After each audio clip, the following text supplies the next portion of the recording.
Ito na to, pinabilib ako nung nakadali nito. Gawin mo ba naman na parkingan yung likod ng van, isandal mo ba naman dyan yung handle. Ayan, yan ang naging resulta. Hindi, ang maganda nito, charge to sa kanya mamaya pagkatapos ko sa parking area naman, tungkol sa parking area naman.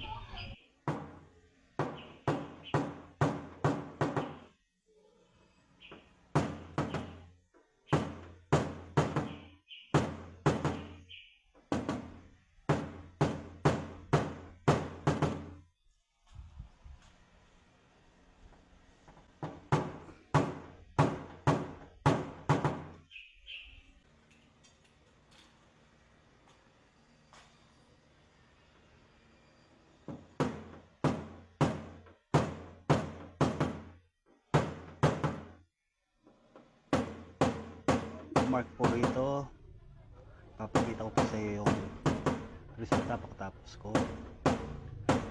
Ulit lang naman charge nito, pwede ka mag park ulit sa likod mo. Ito na. Yan. Mura lang yung ano dyan, yung charge sensor sa parking area. Yan po yung resulta, na-save na. Tama pala sa ano, sa harapan pinto eh.